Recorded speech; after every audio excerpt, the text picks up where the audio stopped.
गीता अध्याय प्रथम श्लोक 28 का उत्तरार्ध और श्लोक 29 का पूरा भाग। दृष्ट्वेमं स्वजनं कृष्ण युयुत्सुं सम्पस्थितं सीदन्तीमं गात्राणि मुखं च परिशुष्यति बेपथुश्च शरीरे मे रोमहर्षश्च जायते। हे कृष्ण, युद्ध क्षेत्र में डटे हुए युद्ध के अभिलाषी इन स्वजन समुदाय को देखकर अर्थात अपनों को देखकर मेरे अंग शिथिल हुए जा रहे हैं और मुख सूखा जा रहा है तथा मेरे शरीर में कंप एवं रोमांच हो रहा है। रोमहर्षः अर्थात रोमांच।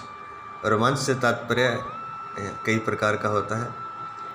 मुख्य इसका अर्थ है कि रोंगटे खड़े हो जाना। तो रोंगटे खुशी में भी आनंद में भी खड़े हो जाते हैं, और कोई दुख की घटना हो या कोई अप्रत्याशित घटना हो उसमें भी रोंगटे खड़े हो जाते हैं। तो रोमांच से यहाँ तात्पर्य आनंद से नहीं है।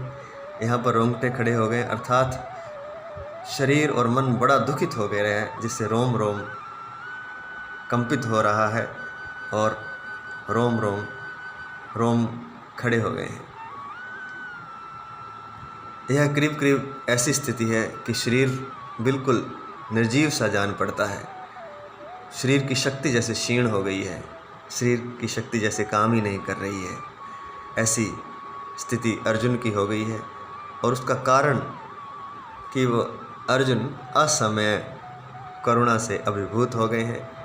और करुणा का भी कारण और भी गहराई में जाए तो वह है अपनों के प्रति प्रेम, अपनों के प्रति मोह, जो कि हर समस्या की जननी है, हर दुखों की जननी मोह है, हर दुखों का जनक मोह है। तो अर्जुन की स्थिति ऐसी हो रही है कि वह चक्कर खाकर गिरने ही वाला है। ऐसी स्थिति अर्जुन की अपनों को देखकर हो गई, अपने रिश्तेदारों को, बंधुओं को, मित्रों को देख करके, जो कि युद्ध में उसी से लड़ने के लिए, युद्ध करने के लिए, मरने मारने के लिए उतारू हो गए हैं, उसी के सामने खड़े हैं, जिन्हें वह अर्जुन मारना नहीं चाहता, उनसे युद्ध नहीं करना चाहता, क्योंकि वो अपने हैं। जीवन को जीने के लिए बड़ी ही प्रज्ञा की समझ की आवश्यकता होती है, बड़ी विद्वता चाहिए जीवन को जीने के लिए। यह एक बाजी है जीवन। जीवन की बाजी को अधिकांश लोग हार कर जाते हैं। अधिकांश लोग, लाखों करोड़ों लोग हार कर जाते हैं। लाखों करोड़ों में कोई एक व्यक्ति होता है जो इस जीवन की बाजी को जीत कर जाता है, और उस जीवन की बाजी को जीतने का पहला सूत्र मोह है। जो मोह को त्याग सकता है वही जीवन की बाजी को जीत सकता है, वरना वो पक्का हार कर जाएगा, इसमें कोई संदेह नहीं। यह जीवन हमें कुछ सिखाने के लिए परमात्मा देता है, और जब तक हम नहीं सीखते तब तक वह बार बार इस जीवन में भेजता रहता है, इस पृथ्वी लोक पर, इस मृत्यु लोक पर। और जब तक हम नहीं सीखते, चाहे 84 लाख जीवन भी हमें जीने पड़े, तब तक वह भेजता रहेगा, और उससे भी ज़्यादा अगर हम तब भी नहीं समझते तब तक वह भेजता ही रहता है। जीवन केवल करुणा से या केवल क्रोध से नहीं जिया जाता है। असमय क्रोध भी अनुचित है और असमय करुणा भी अनुचित है। छोटी छोटी बातों को हमें समझना होता है कि कहाँ करुणा की ज़रूरत है, कहाँ क्रोध की ज़रूरत है, और हम तो अक्सर उल्टा करते हैं। जहाँ क्रोध चाहिए तब हम करुणा कर बैठते हैं, और यहाँ करुणा चाहिए थी वहाँ क्रोध कर बैठते हैं, और सारे रिश्तों को तहस नहस कर डालते हैं। सारे संबंध हमारे इसी कारण से बिगड़ जाते हैं। वही यहाँ पर हो रहा है। अर्जुन युद्ध के समय, क्रोध के समय करुणा कर रहा है, जिसको समझाने के लिए भगवान को पूरी गीता समझानी पड़ी, 18 अध्याय।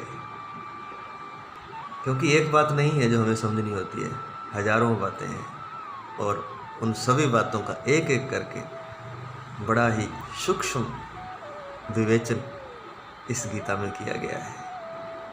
गीता महान से भी महान और महान से भी महानतम ग्रंथ है। जब तक हम इसे समझेंगे पढ़ेंगे नहीं तब तक यह बात हमें पता नहीं चलेगी यह कितना महान ग्रंथ है। बात तो इतनी सी थी कि जब युद्ध करना था तो अर्जुन करुणा से अभिभूत हो गया।